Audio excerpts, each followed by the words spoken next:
প্রাণপ্রিয় অডিয়েন্স, নতুন একটা ব্লগে সুস্বাগতম সবাইকে। এই যে দেখেন 5টা তরুণের তারুণ্য, পদ্মা নদীতে তারা এখন ঝাঁপ দেবে। স্টার্ট স্টার্ট, এখন দেখেন ওরা ঝাঁপ দেবে একদম।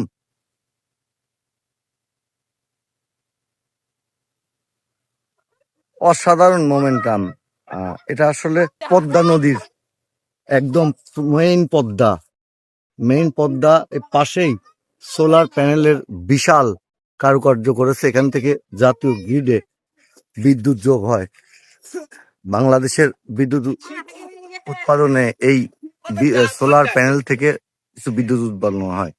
এবং এই পদ্মা নদী ঘেঁষা একদম পদ্মা মেইন পদ্মা, এটা মেইন পদ্মা না ছোট ভাই?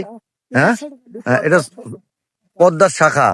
আর এই যে তারুণ্য, আর একটা লাভ দেবে ওরা। দেখেন ওরা কিভাবে এনজয় করে গোসল করছে। এগুলো আসলে মানে ফিলটা ওদের মতো আমরাও হতে পারতাম যদি ওই বয়সে থাকতাম। যাই হোক, আবার ওরা দেখেন কিভাবে ওরা এই পদ্মার নতুন পানিতে গা ভাসিয়ে ওরা গোসল করছে। তোমাদের কেমন লাগতেছে তোমাদের? পানি কি ঠান্ডা? পানি ঠান্ডা। ওরা খুব খুব এনজয় ফিল করছে। এই ভিডিও একদম শৈশবের স্মৃতি ধরানো কাছ থেকে একদম পিওর, একদম এই যে পদ্মার নদীর নতুন পানি এবং এই সোলার প্যানেল পাশেই একদম পানি এসে গেছে, ভরপুর কানায় কানায় পানি পূর্ণ হয়েছে। এখান থেকেই ওই পারে এই যে এই ট্রলার গুলা থেকে এই পারে মানুষ পারাপার হয়, ওই পারে কুষ্টিয়ায় মানুষ যায়। রবীন্দ্রনাথের কুঠি বাড়ি বেশি দূরে নয়, এখান থেকে কাছাকাছি। এই ট্রলার গুলা থেকে যায় এবং এইখানে করে এরা। কি করো তোমরা? কি করো? প্রজেক্টে কাজ করো? আচ্ছা। নতুন পানির গোসল করে কত বছর পরে এরকম আনন্দ হচ্ছে?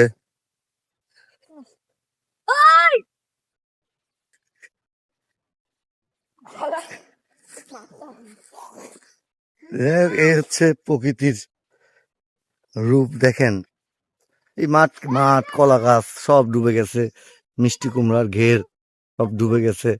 বিস্তীর্ণ পদ্মার চর জুড়ে শুধুই ছিল কৃষিকাজে বিপণন করেছিল মানুষ, হাজার হাজার হেক্টর জমি। ওই যে ওই পাশে দেখেন পারমাণবিক বিদ্যুৎ কেন্দ্র।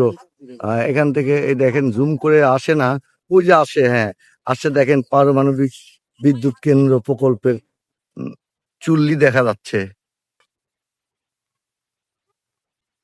রূপপুর পাকশির।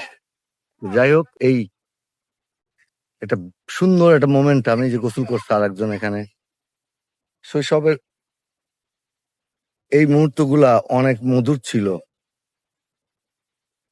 ভিডিওটা যদি আসলে আপনাদের ভালো লাগে তাহলে আপনাদের কেমন লেগেছে আপনাদের কমেন্টের প্রত্যাশায় রইলাম। সবাই অনেক অনেক ভালো থাকবেন, সুন্দর থাকবেন। আল্লাহ হাফেজ।